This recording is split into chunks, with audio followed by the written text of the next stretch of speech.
টাঙ্গাইলের মধুপুর পাহাড়ি অঞ্চল চাষাবাদের জন্য এখানকার মাটি খুবই উর্বর। হরেক রকমের সবজি চাষাবাদ হয়। এই গড়াঞ্চলে এবার পেঁপের বাম্পার ফলন হয়েছে। এতে কৃষকের মুখে হাসি ফুটেছে। কৃষি কর্মকর্তারা জানিয়েছেন দামও পাচ্ছেন আশানুরূপ। 7 বিঘা জমি লিজ নিয়ে পেঁপে চাষ করেছেন কৃষি উদ্যোক্তা শাহজামাল মিয়া। বাগানে তার খরচ হয়েছে 10 লাখ টাকার মতো। খরচ একটু বেশি হলেও প্রায় 20 লাখ টাকা বিক্রির আশা করছেন তিনি। 1500 চারা লাগাইছি টপলেটে, তো প্রত্যেক গাছে 1 থেকে 1.5 মণ পেঁপে আছে। দামও মোটামুটি ভালো পাচ্ছি। আমার 10 লক্ষ টাকা খরচ হয়েছে, আমি 15 থেকে 20 লক্ষ টাকা এবার পাবো আশা করা যায়।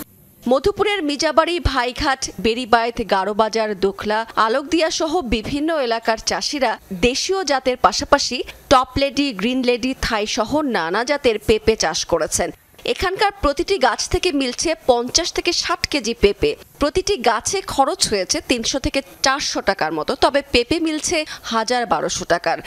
আমাদের এই মধুপুরে মোটামুটি 4 থেকে 5টি জাত চলে, এর মধ্যে টপ লেডি সব থেকে ভালো। টপ লেডি চাষ করে এখন পর্যন্ত কেউ ক্ষতির মুখে পড়ে নাই, আশা করি পড়বেও না।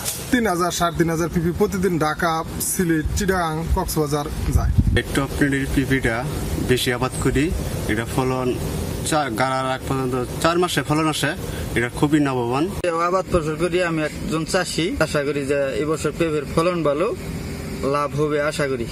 কৃষি বিভাগ বলছে মধুপুরের আবহাওয়া অনুকূলে থাকায় প্রচুর পরিমাণে পেঁপে চাষ হয়েছে। এ বিষয়ে অবশ্য প্রয়োজনীয় পরামর্শ দেওয়া হচ্ছে। আমরা এবং আমাদের কৃষি সম্প্রসারণ অধিদপ্তরের কর্মরত বিভিন্ন কর্মকর্তা কিন্তু তারা মাঠে প্রতিনিয়ত ভিজিট করছে এবং কৃষকদের প্রয়োজনীয় দিক নির্দেশনা দিচ্ছে এবং পেঁপে যাতে আরো বেশি করে মধুপুরে বিভিন্ন জায়গায় চাষাবাদ হয় সেই বিষয়ে তারই ধারাবাহিকতা আমরা কাজ করে যাচ্ছি। মধুপুরে চলতি বছর প্রায় 1056 হেক্টর জমিতে পেঁপে চাষ হয়েছে। রাবেয়া স্মৃতি, যমুনা নিউজ।